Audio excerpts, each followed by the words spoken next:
Hello, everyone. Happy Friday. As always, this is Steph Lee, the founder of Host Agency Reviews, and you have tuned in to the Friday 15, where every Friday at 12 p.m. Central Time, we answer the industry questions that you have submitted.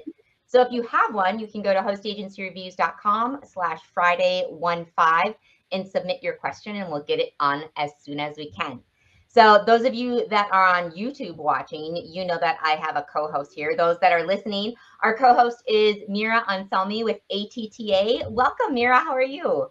Thanks, Steph. I'm doing good. Thanks for having me. Well, I also have to say that she was very kind to come on because I gave her, it's been like 24 hours since I emailed her and she came on. So thank you for coming on so last minute to answer our first question. Okay, so we had this great question come in from Tipper. Tipper is asking, in researching, I really wanted to be affiliated and involved with the ATTA, which is the Adventure Travel Trade Association. Am I able to do this with my LLC, or does my host need to be affiliated with them? So that's one question. And then Tipper goes on to say, I read that Travel Leaders Network is ATTA friendly, but if I sign with a host of Signature Travel Network, which is another consortia, can I still join and work with the ATTA? I'm trying to figure out how the host consortium works and the best way to work closely with the ATTA, either through my host or on my own. Hoping to decide this before picking my host so that I can help narrow my decision. So Mira, let's first talk with the first question. So when an advisor wants to be affiliated with the ATTA, do they have to go through their host agency, or can they go on their own? Yeah, that's a great question. So the way that our membership for travel advisors was designed actually for individuals. So the membership is for one person. You do not have to be part of a host agency. In fact, we would have a completely different kind of membership for the agency itself. So as an individual, we encourage you to apply online.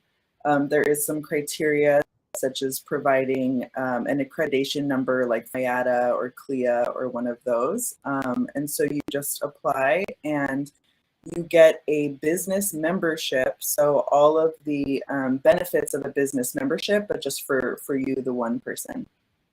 Perfect. Well, okay, so that answers the first question. Let's kind of move into the second part of the question is, they've read that Travel Leaders Network is ATTA friendly. If they sign with somebody from Signature Travel Network, can they still join and work with the ATTA? Yeah, so absolutely. Our travel advisor members are part of all the different consortia. We do have a partnership with Travel Leaders, so we helped them to develop their Adventure Specialist course. And so once you join Travel Leaders, if you decide to become an Adventure Specialist, you would sign up to take this course. And I believe you have about a year to complete the whole thing. And once you complete, then you get membership in ATTA at a discounted price, and you continue to get that discounted price each year for your renewal. You get a cheaper renewal. That's fantastic. So I'm going to just share my screen really quick because I want to show, if you're on the site, actually, let me do it this way so it's a little bit bigger. If you're on the site, you go on the homepage to the drop down and say you're looking for a consortium.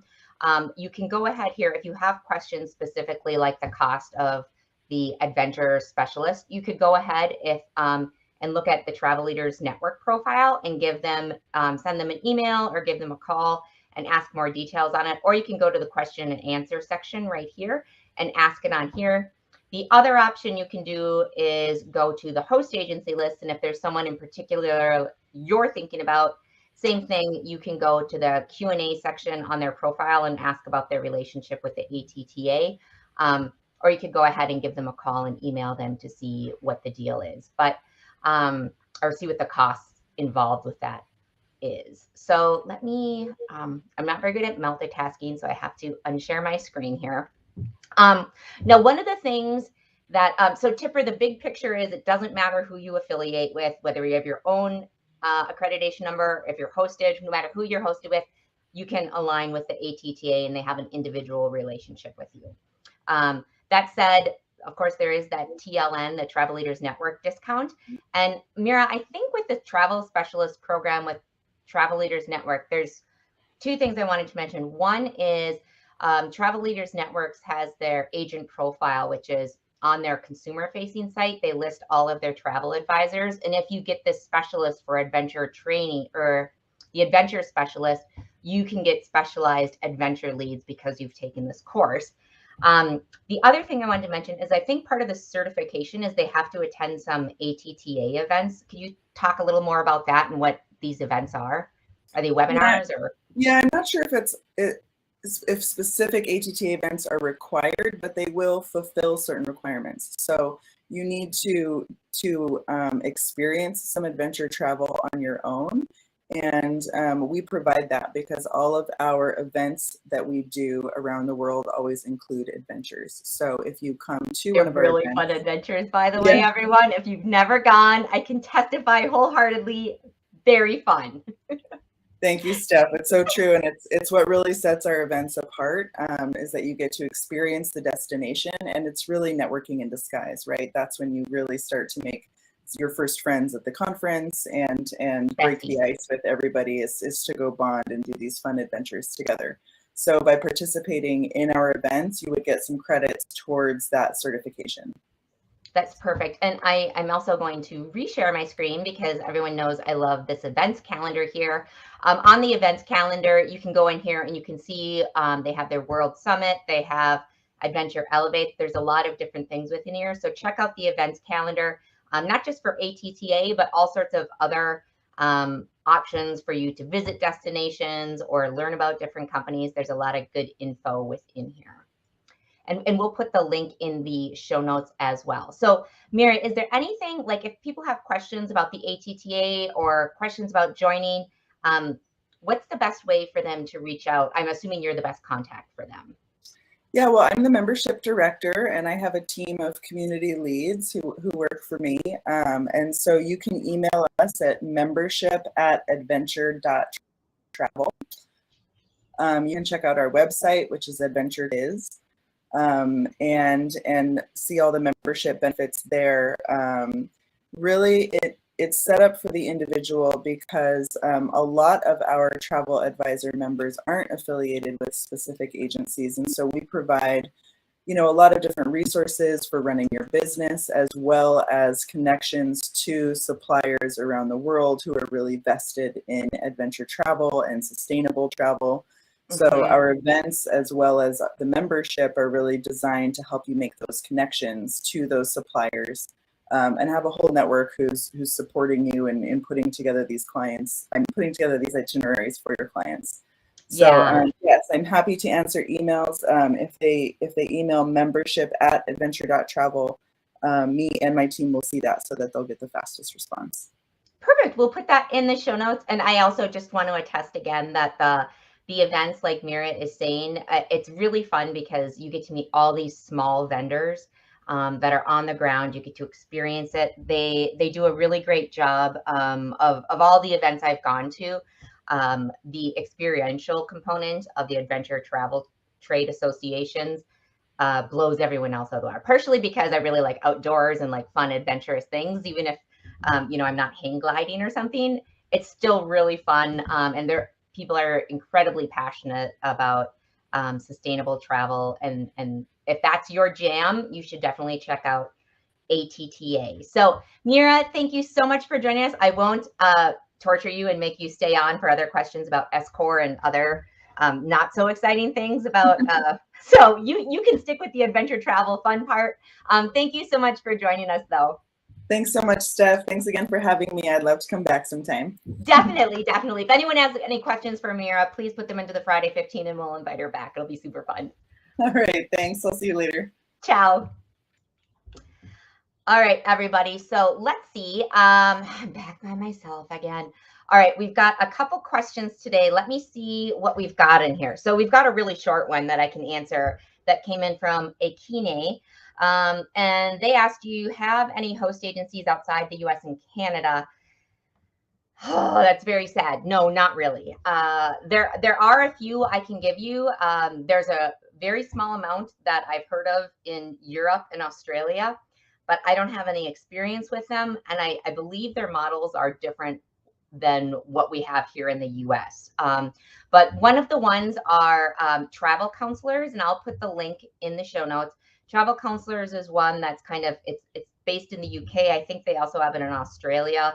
They used to have it in a couple other select places in Europe, but that's one to take a look at. And then one other sneaky way we could go about this, Akine, is so I'm not sure where you're located, but Independent by Flight Center, who has a profile on our site, they have a really large presence in Australia and could be able to help you out with connecting to somebody. So if you go to Independent by Flight Center's profile on our site, which we'll put a link to, you could reach out to them and see if they could connect you to someone in Australia. It's a bit of a Hail Mary, but you never know. The other option would be M Travel, which is another host on our list, and they are very closely aligned. They were acquired by CTM, or Corporate Travel Management, and they are very heavily invested and started in Brisbane, so they're very strong in Australia. So again, reaching out to M Travel and through their connections at CTM, see if possibly there are some host agencies in Australia there. But unfortunately, I don't have a great answer for you. This is a very specific phenomenon to the United States that I know of anyhow. All right, so before we move into our next question, I've mentioned this the past few weeks, but next week is going to be the ATTA's Global Convention in San Francisco, and myself and Mary will be there from the Har team. So if you're attending, definitely don't be afraid to say hi. We'd love to see you. Should be a really, really fun event, and we'll be recording with Lori Spears from Lavarte Travel at AGC. So let's see. All right, next question. This one comes in from Anonymous, and they're saying, I've heard about the S Corp business structure, but don't understand the benefits. Should a new agency become an S Corp, or is it only for experienced agents? So for those that aren't familiar, we're talking about the business structure here. So a lot of people that are coming into the business will either choose a sole proprietor as their business model, or they're going to choose an LLC.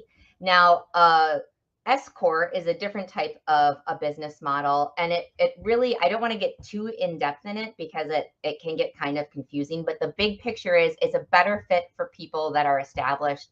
And the reason behind it is S Corp has some tax benefits, but those benefits don't kick in because there's a lot more you have to do in terms of paperwork. You have to pay to, it costs more to run and to keep the paperwork for it, which I didn't really understand until I became one. And then I was like, this extra paperwork really sucks. And you have to have shareholder meetings and all sorts of other like boring things, with especially if you're me and you're the only shareholder. So I have to have these fake meetings and meeting notes about my shareholders meeting with myself, which I think is really funny every year when I have to do it. But anyhow, so the S Corp, it really is only going to kick in once your company is making more in a profit than you would for like an employee. So the way the IRS says with the S Corp is you're become an employee of the company instead of an owner. And when you become the employee of the company, you have to be paying yourself a reasonable salary. That means that for me, I couldn't say, oh, I'm just going to pay myself $20,000, right?